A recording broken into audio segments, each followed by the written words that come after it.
leng-leng ramjuan ingkang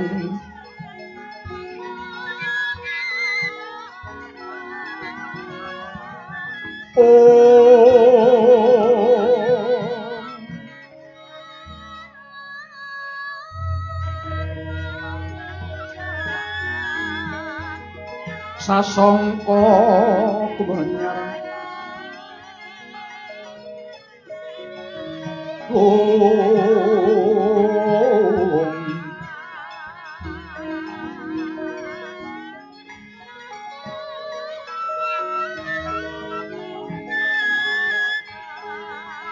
mangrenggorum ning puri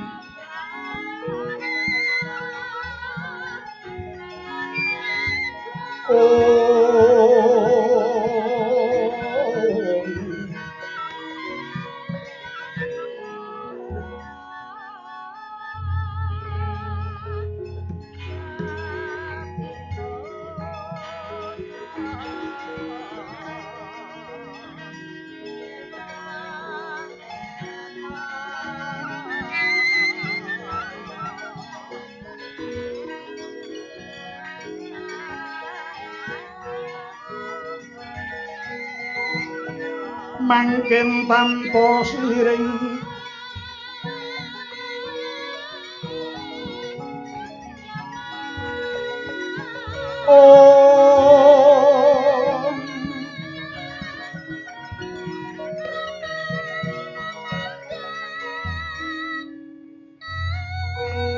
kalep nikang rumah masir muruping langit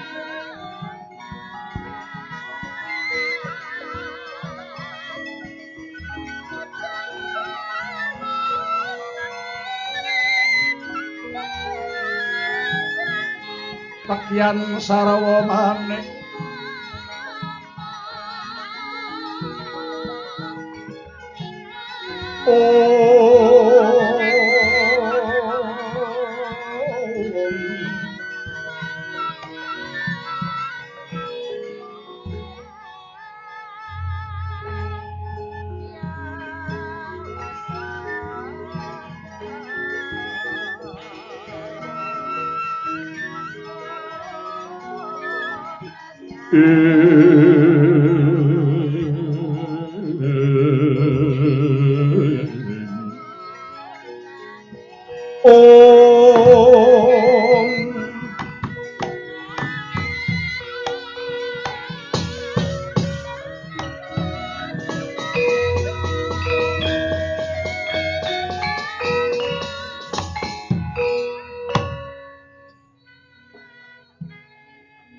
suwuh arep Data Pitana suwuh iku werdine sirna arep nenggi swasana tentrem Data iku ngesti wondene Pitana iku luhur sirna kang memala mahanane jagat tentrem kita ngesti marang luhuring budaya Tuhan menika sesanti sang widu pamayang amiwiti hanggelar wayang purwa minangka purwakaning carita katingal Bagaskara tunggang Ancala prabani kepalang mega malang nratas nggayuh ngakasa ing kiblat Pracima katon Obra Markata candhani antariksa kang kasongan langit biru kang dinetra uga rapuh ingkang rempuh kabiyatan kingkin kathah jodhok pating jenggunu urut Cakrawala kasungaran sarating naraka Citandra kadiyaksa kang sami jagongan angrantan lampah ing pundi purudi ngalap memangsan haning ing Tegal Kuru inggih Guru Kasitra ana papan Bawira Winaradin minangka pasanggrahan kekayon kang hangrembuyung ketingal angayomi mata pasanggrahan pakuwon Bawira sinung petetan pendapi jinajarang bangsa hadapur jamur maruti. Pinayu sirap cendana sari pineta sisi ing Minaja Lodri. Saka guru kalih wali gukun cenakep ukup sloka pineta sekarat kecubung.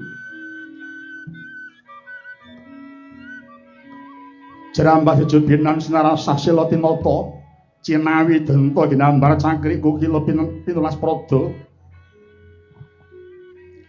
Banon bang tinunda-tunda hanjuk palataran. Tepining palataran tinunu petetan sekar jingga sinela kembang biru kelawan wungu. Lamun wanci dalu ketingal biara urip ngobor yayah pamor. Wonten pasanggaran ketingal astri pansedaya adeg-adeg rajaning wesi milena ora gunjing dening prawara petak bumi. Katingal bandera kumlebet ginambaran gada tuhun menika sramaning Malendra Ngastina nenggih dijuluk Prabu Duryudana. Wondene gendera ingkang ginambaran Sardula nenggih sramaning Ratu Pageralun jejuluk Prabu Lembusa sumitaning Sang Basukarna. Pasrenganing Malendra ngawangga Sang Basukarna tinengaran gambar surya. Pakuwaning Pati Sengkuni ginambaran kertu balak ndul. Ratu Mandaraka Prabu Salya pakuwanira ginambaran Trisula. Iwang Ngareka kasabut surup Sandya kala kekancangan ngarangu ratuning dalu. Para ingkang makam paling pakuwaning Prabu Kurupati sami kendel tanpa sabawa labet ngaperbawan sang nata kang nembe ketaman Sungkawa. Sasidaning Raden Lesmana Mandra Kumara Burisrawa tuwin Sang Jayadrata satemah gawe tingtriming pasanggaran Bulu Pitu. Dereng dangu Sang Ngareka ngoncati kuwenging akasa ing palagan temah sepi nyenyet tanpa sabawa. Lebet para pangarsaning Baratayuda sami kabiyatan kingkin.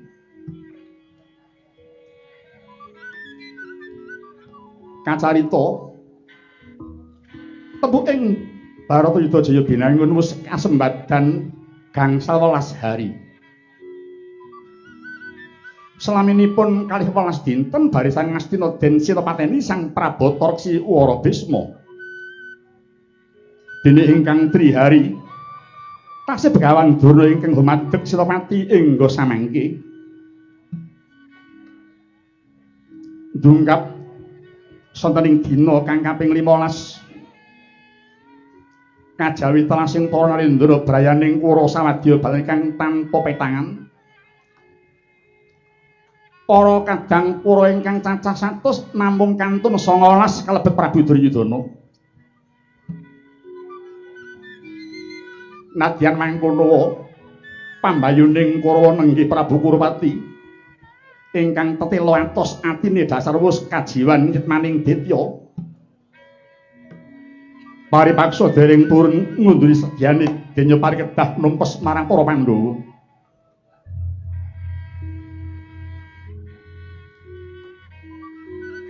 Nalika semana munduring Prabu Kurupati saking paperangan kanthi kabayang labet Kantaka nguningani sedaning putra Sang Lesmana Mandra Kumara.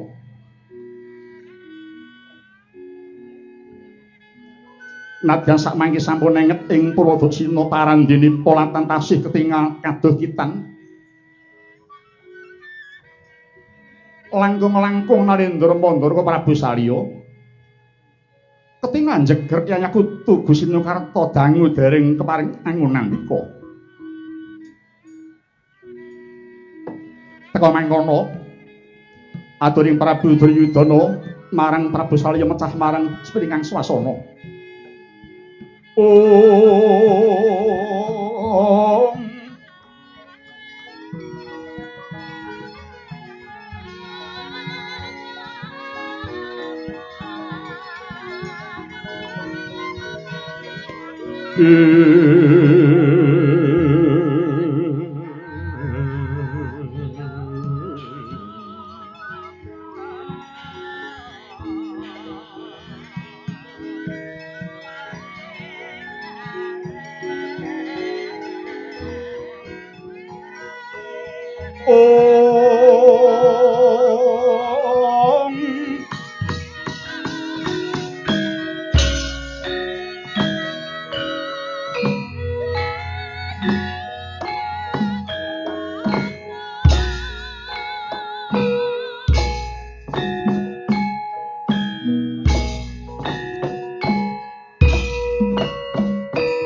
Lang-lang ramyane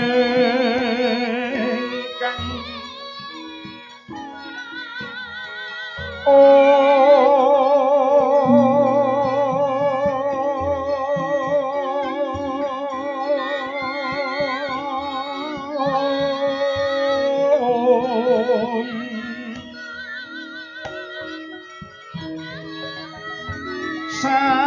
sasongko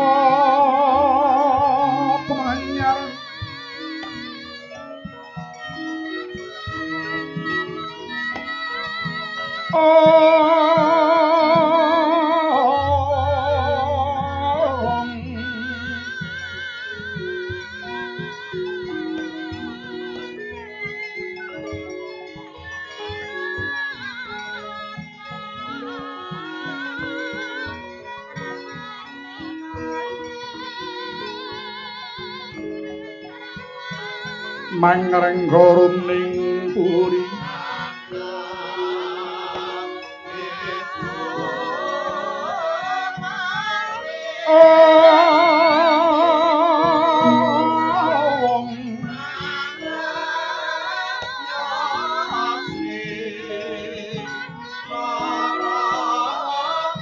mangken tanpa siring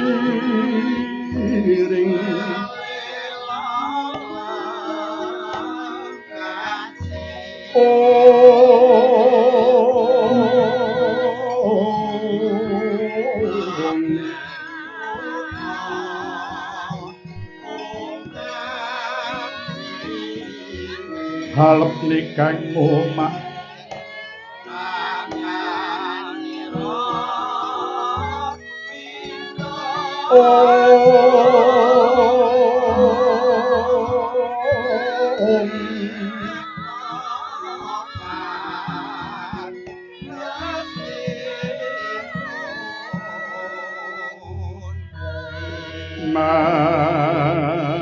Maswir muruping langit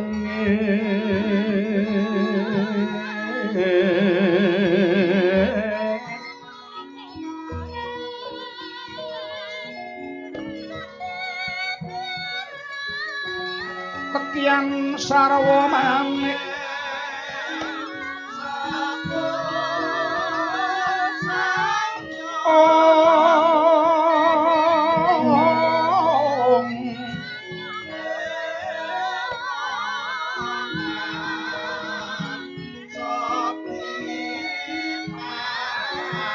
pawengnya sinawung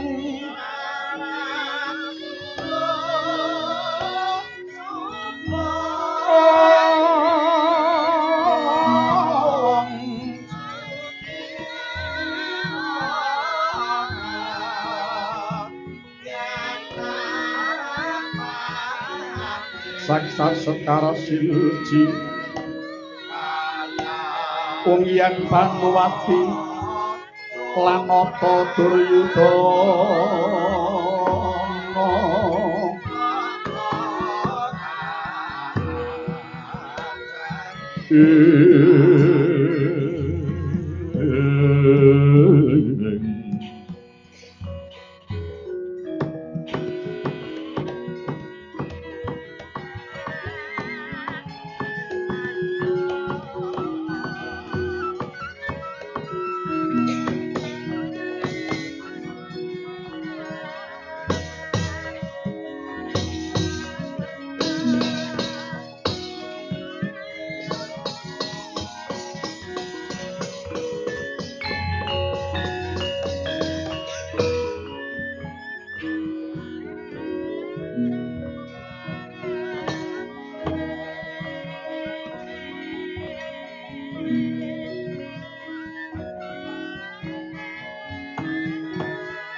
Rem-rem surem soroting kang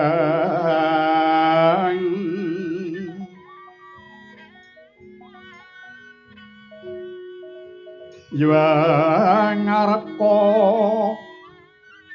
kaeksi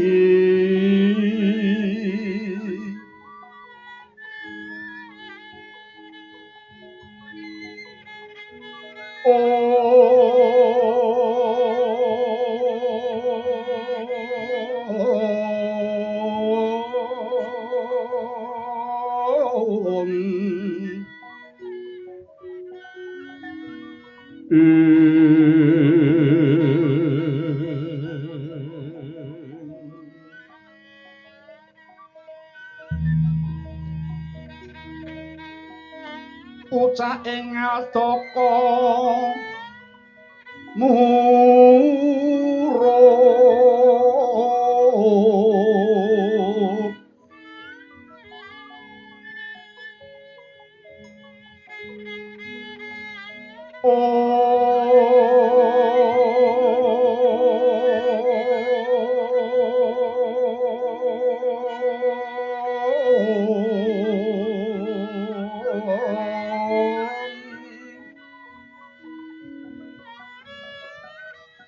yen janmu kati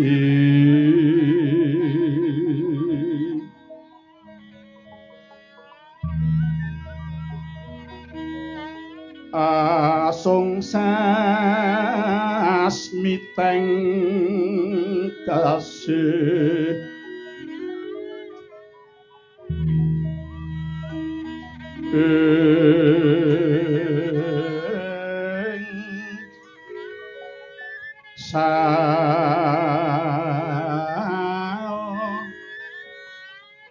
wiring laku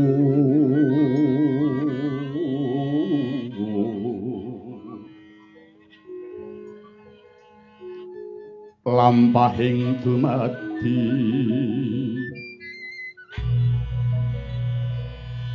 gilir gumanti duka sukaning driya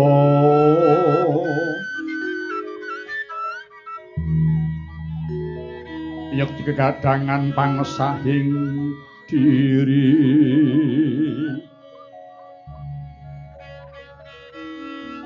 titah ing yuang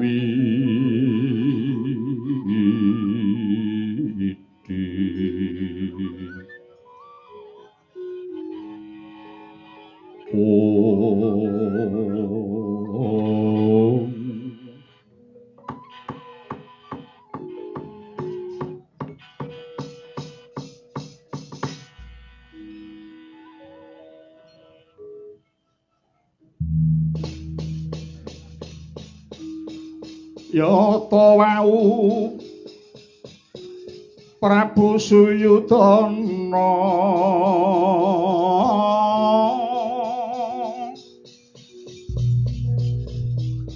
ngandika winara ing semu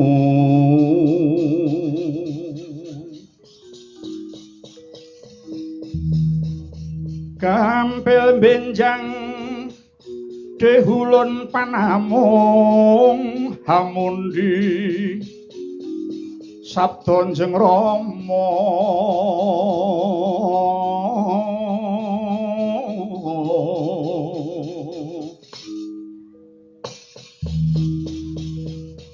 mung kewala rinembak urmuhun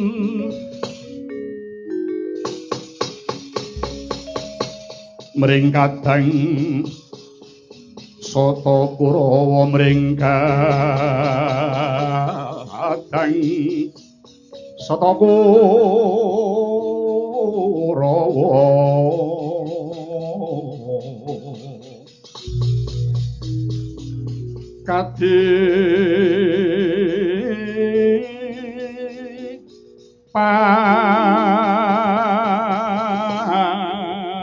paran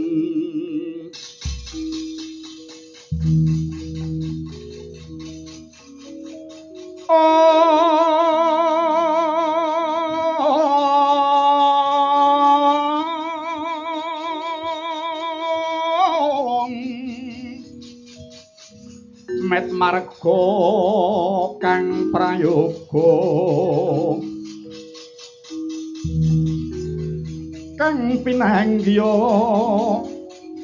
jiwangga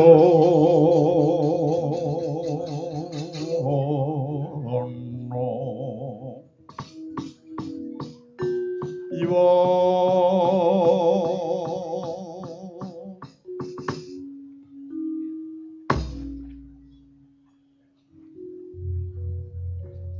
kula nuwun Njeng Rama Prabu Saliyut punden kula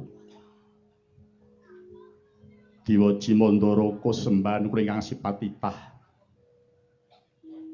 wiwit kula suruping Surya ngantos engga sakmenika Kangjeng Rama ketingal mawung Sungkawa seklimah kemawon dering pareng medhar sabda menapa Njeng Rama tasih menggalihaken dumateng guguripun Adimas Burisrawa saking tanganipun Setyaki Kangjeng Rama kula kinten boten namung Kangjeng Rama ingkang gempal penggalihipun nadyan ingkang putra Duryudana ugi nderek ngraosaken panandhang menika kepara langkung hawarta ingkang kula sandhang jalaran kajawi menggalih guguripun Yayi Burisrawa tuwin adi kula Ipe Jayadrata kula inggih gawang-gawang kemutan dumateng guguripun anak kula Lesmana Mandra Kumara Abimanyu ingkang sampun kuthah tudira tatu arang kranjang kantun pejah kemawon teka dadak tasih kobrem Jaya anak kula Lesmana ingga spriki manah kula mboten pitados menawi anak kula Lesmana sampun pejah pikiran kula tasih angel ngipataken kelalampahan ingkang sumandhang sawargi anak kula Lesmana menapa malih kawimbuh adi kula Burisrawa ingkang kula tresnani gugur ing palegan sedaya damel kekes sing manah kula Kanjeng Rama kelome mawa limut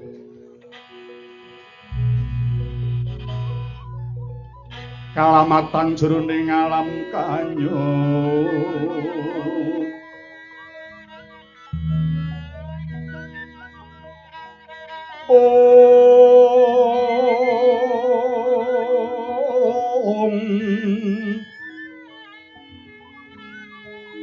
saknyatane iku kanyatan kaki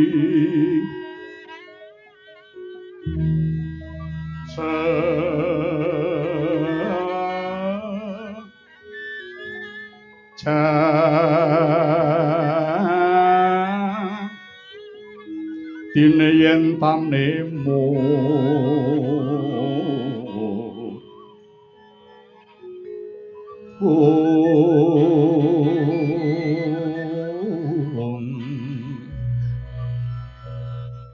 sayekti tan bisa momor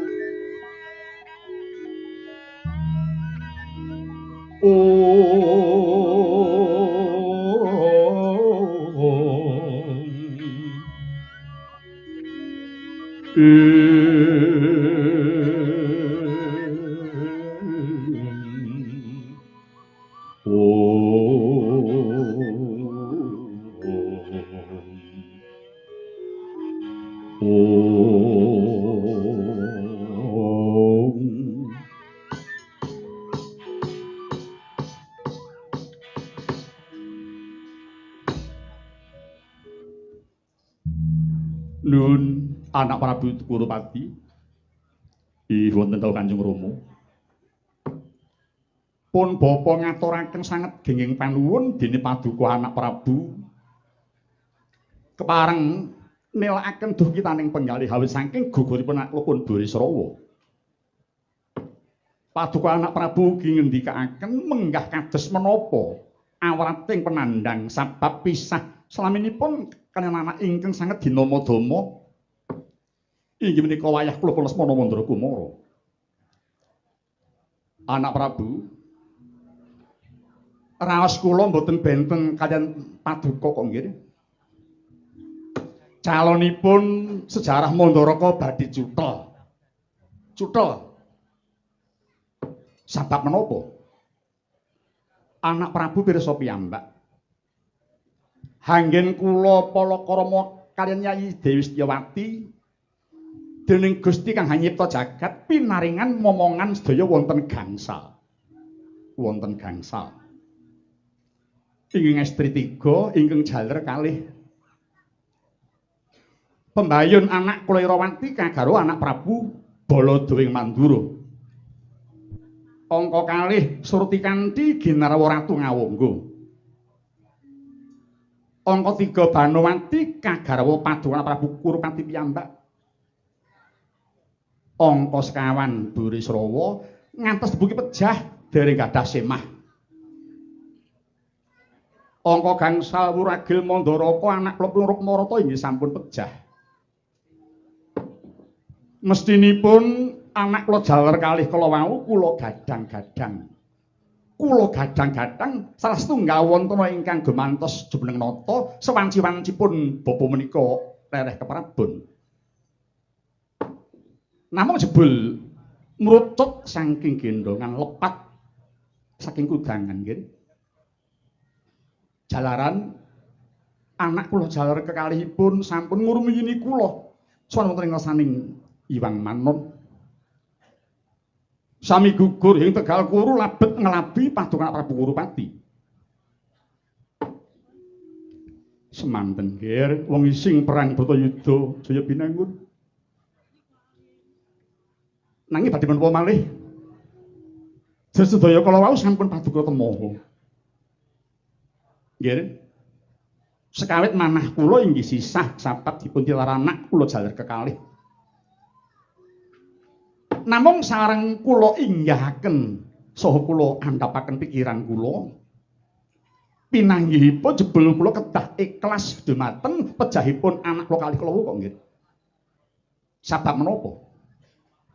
Sepisan Burisrawa Rukmarata menika sanes gadahan kula. Sanes gadahan kula. Ing tata gelar kula menika bapakipun namung estunipun menika mujudaken dawuh saking pangeran supados kula puruna nggula wentah dumateng wiji titipanipun ingkang murbeng gesang kula kok nggih. Tembungipun sanes menika amanah saking Gusti ingkang gelar jagat. Ingkang kaping kalih tiyang gesang menika menawi sampun titiwanci katimbalan kaliyan ingkang kagungan werni-werni ingkang dados jalaranipun kok nggih. Sinung beja kemayangan pun Bapa Mandaraka nggih dene pejahipun anak kula kekalih wau mboten pejah siya. Nanging pejah ngurungkepi kesagahan anggenipun sampun sagah labuh dumateng anak Prabu Kurupati. Tegesipun anak kula Burisrawa Rukmarata menika saged dipun wastani ucap kalian patrap sampun jumbuh utawi lati lan pakarti sampun nyawiji. Ing mangka jaman sakmenika angel lho nggih. Angel pados tiyang ingkang saged mujudaken nyawijining lati pakarti menika angel. Kata-katahipun rak namung janji-janji kemawon to nggih.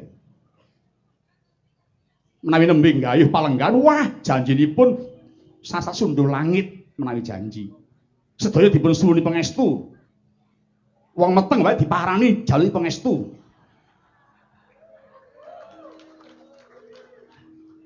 namung sareng sampun kelampan lenggah jebul kesupen kalian janjinipun sekawit menika wonten lho nggih wonten menika mangke menawi kula mimpang mugi-mugi mboten kesupen kalian ingkang sami sabiat wateng kula Kanjeng Rama nggih kula nekseni nanging dos pundi nggih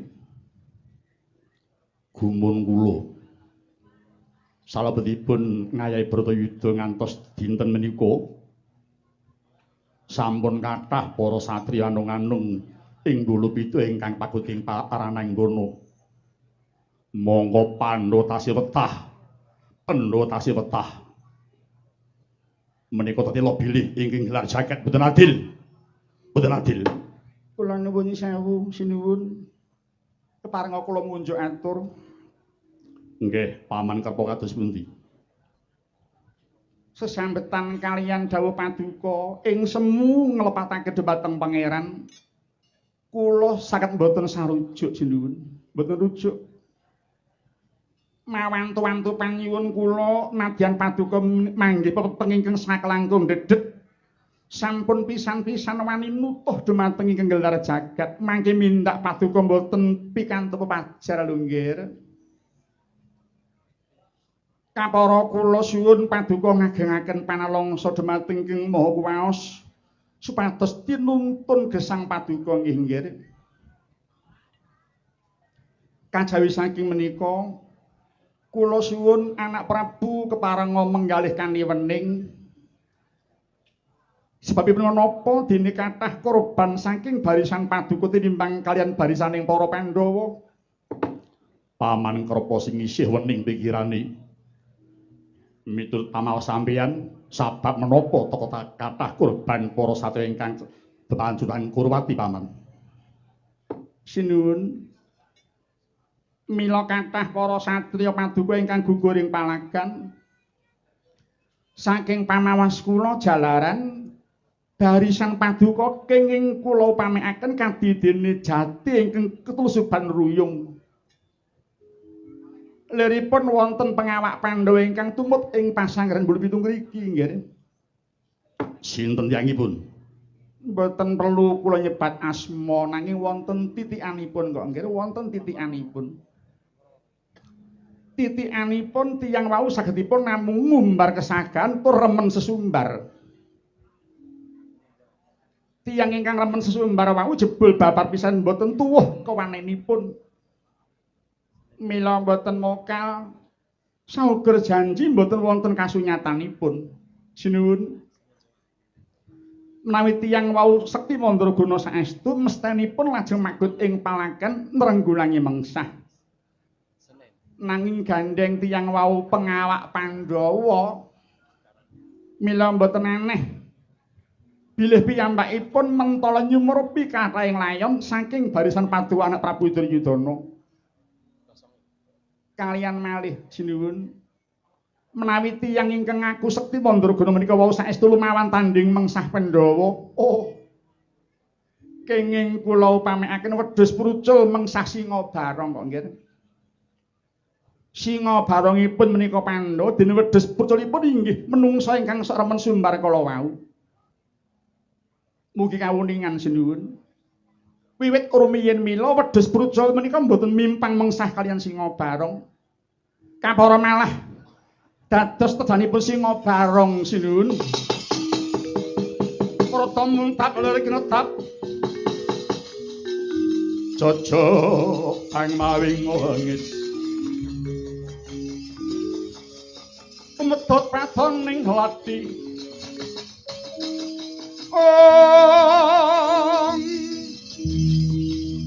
netrandek ngondarandir soring jonggo malatu-latu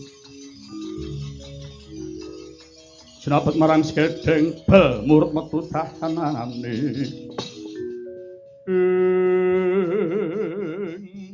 ya jagat Dewa Bathara Iblis kang pengawak menungsa kowe Kerpa.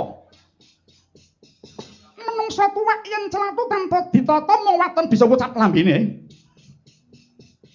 Nadyan kowe ora nyebut jenengku ning aku tanggap marang lagi ngucapmu kowe Iblis lanat. Cetha kowe menungsa kang ora weruh marang Tata Krama. Bratayuda iki perang mawa tatanan. Ora perang ngampi awur-awur Iblis. Mulane aku ora madheg Senopati mergo aku durung entuk dawuh. Aja ndadak nganggo menipir tembungmu setan Kerpa. Kowe ngina Ratu Ngawangga aku tok anggep wedhus prucul. Nadrak mung sakwujude wedhus nanging tanganku nyamplon ndas menapa pecah tak sembah drama weh Resi Purba.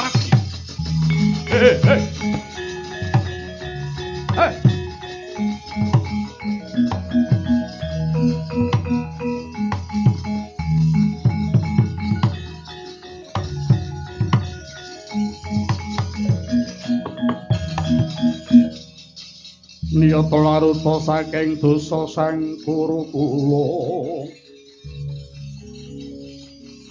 ya ngutusa sang Sri Bisma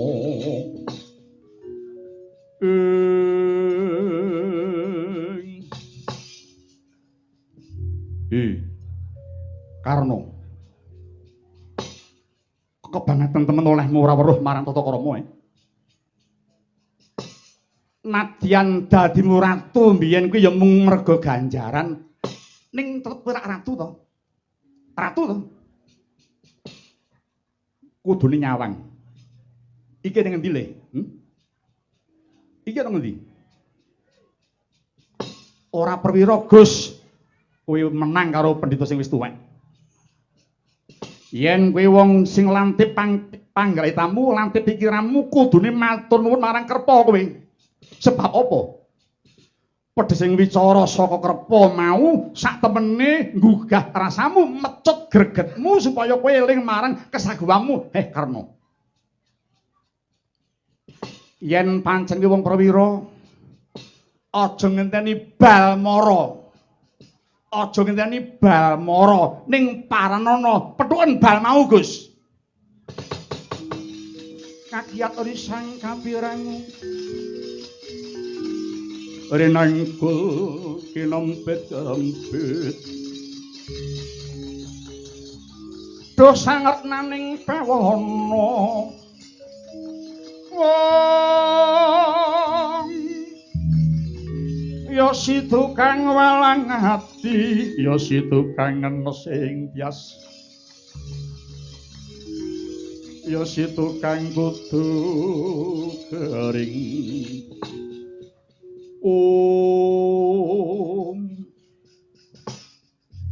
Kyai Prabu Duryudana wonten dawuh Kakang Basukarna nadyan kanthi awanating manah nyuwun pangapunten paripaksa kula nerak wewatoning Bratayuda Yayi kemaringipun ingkang sepisan kula nyuwun dipun dapuk dados Senopati sakmenika ugi Yai. Kaping kalih ing dalu menika ugi kula nyuwun idi palilah magut ing palagan Tegal Kuru ningkes para Pandhawa sawadya balanipun Yai. Menawi nyuwun kula menika boten dipun lilani punten dalem sewu. Kula nyuwun pamit medhas saking mbuli pitu menika Yai Prabu. Lang-lang indriya mangu-mangu mangungkung kanduhan rimang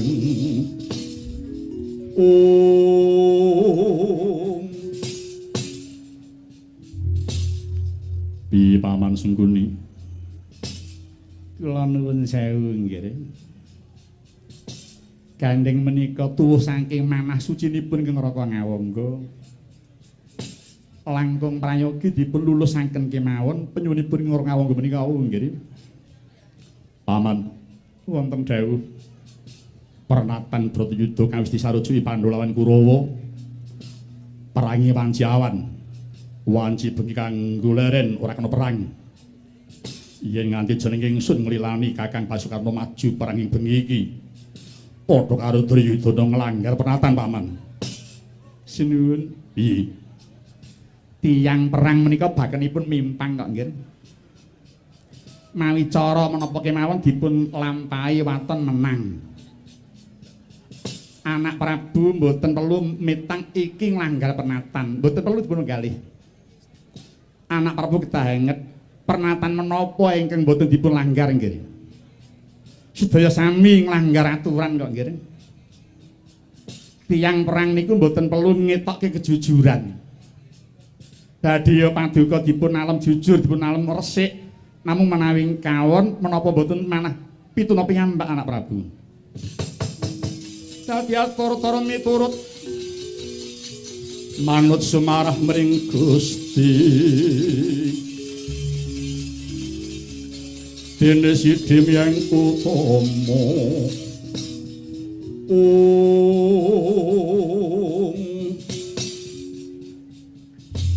Kakang Awangga wonten dawuh Yai menawi pancen nata kersa jengandika Kakang Awangga nggih kula ilani paduka madheg Senopati duwen kula ilani magut palagan ing wanci dalem menika ugi Kakang Prabu sak sugeng kayung yun nyat sang nata jinurung yuwang sukma. Waduh Yai Prabu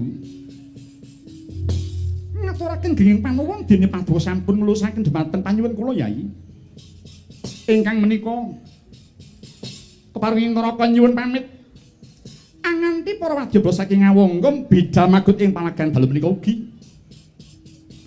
Mugi-mugi dereng ngantos tetek ing surya kula sampun wangsul kanthi ngaturaken mestakaning para Pandhawa Yai.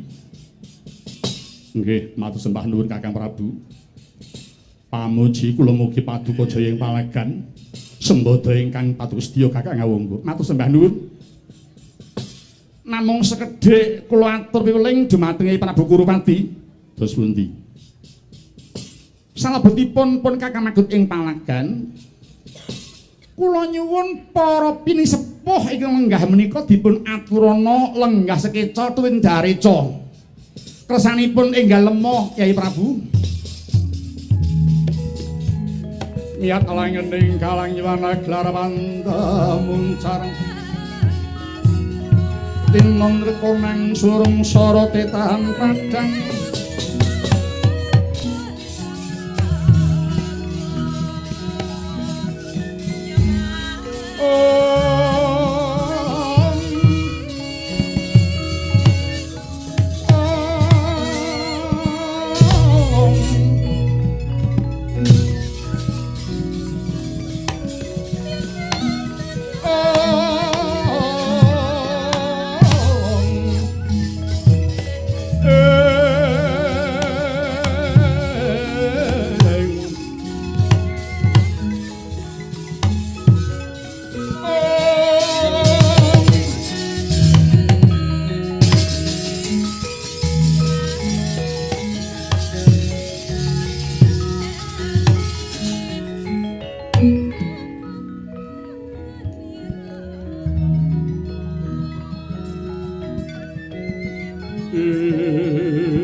Kanjeng Dewa Jimandoroko. Terus pundi anak Prabu? Bingah manah kula dene Kakang Awangga sampun ngetingalaken ing ngreh tanggal jawabipun.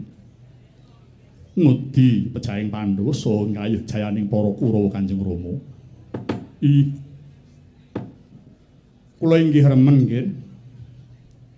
Remening manah kula dene Basukarna sagah magut ing palagan badhe merjaya ing kanggep mengsah. Namung babar pisan kuciwa manah kula dhumateng Basukarna nggih. Sebab menapa?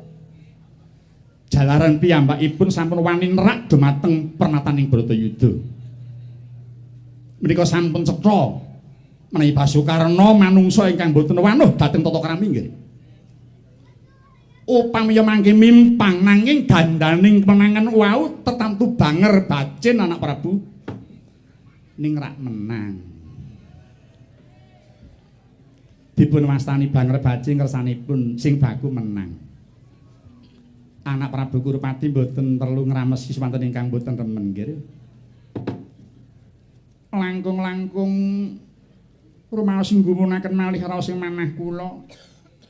Ing atasipun Paduka Sunmandaraka menika mara sepuh kok inggih mboten dipun pamiti, mboten dipun suwuni pangestu. Dados sampun cetha jebul kang putra mantu setunggal menika estu sampun nyingkur dumateng tata krami sinuwun. Kabeh-kabeh mau mung nonton kumpulane kok Resi Krepa, nonton kumpulane. Lah wong saben dina kumpul sengkuni kok kon ngerti tata krama ki piye? Ora bisa, ora bisa. Sengkuni kuwi ambak patine wis kelangan kiblat, mula kabeh cara dikalalake sengkuni kuwi. Mangan bondo reget barang ya wis penak wae iki sengkuni. Kala wau Basukarna sampun meling katur sinuwun Duryudana. Selaminipun Basukarna makut ing palagan, para pinisepuh menika kapilih lenggah sekeca tuwin dahareca kersanipun ninggal lemok ngaten sinuwun. Kuwi yen ora menungsa sing pikiran wedhus mokal kewetu tembung kaya ngono kuwi. Padha karo aku lan kowe iki dikira wong sing kemalan badhokan yae. Anak Prabu wonten dawuh Kanjeng Rama. Dalu menika kula mboten tumut dhateng palagan nggih. Pun bapa mboten kepengin ningali tingkahing Senopati ingkang mboten semert ing pernatan. Kula trima wangsul tepakuwon kula malih kembon anak Prabu. Paduka mboten kenging meksa raos kula lho nggih. Nggih. Sumangga sakuring Kanjeng Rama ingkang merdika kemawon. Ih. Paman Resi Krepa wonten dawuh sinuwun. Kepareng aja ngadya Paman Krepa madosi menggah wonten pundi kisahipun Bapa Bengawan Durna. Awit sasampunipun Abimanyu pejah teka Bapa Durna lajeng boten ketingal wonten ing pasanggrahan Paman. Kula nuwun ngestakaken dawuh sinuwun. Kaparenga kula nyuwun pamit badhe ngupati wonten pundi papanipun Kakang Resi Durna. Nggih, nyawun iraharja Paman Krepa. Paman Sengguni nuwun wonten dawuh Kanjeng sinuwun. Siraja kering madyani mata pasanggrahan diage Paman nganti para wadya bala panisepan. Tumuli ngulatake mungguh kaya ngapa kridaning perang Kakang Awangga. Nggone saguh ngadoni pupuh ing wanci bengi bakal mbabati para Pandhawa. Nggih. Dene jeneng ingsun arsa wanjing marang Sang Pamujan yen nyuwun ngersani Hyang Manon Paman. Muga lanang juriti Kakang Prabu Ngawangga. Nokno nyuwun inggih. Tanawata sedaya Sang Prabu parang nyuwun pasowan Kanjeng sinuwun. Duka-duka diwong ati-ati aja kongsi keri. Mangsa bodho anggone padha loro peksa marang kuntaning suneh Paman Sengguni. Nokno nyuwun inggih.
Sang nata kunggara mapan ing palanggatan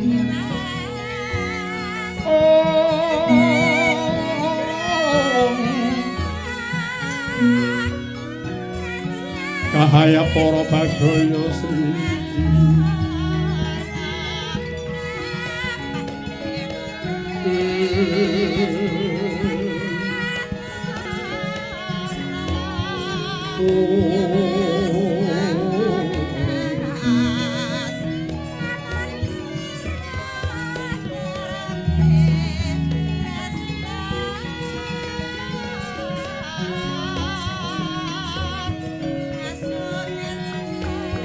Thank you.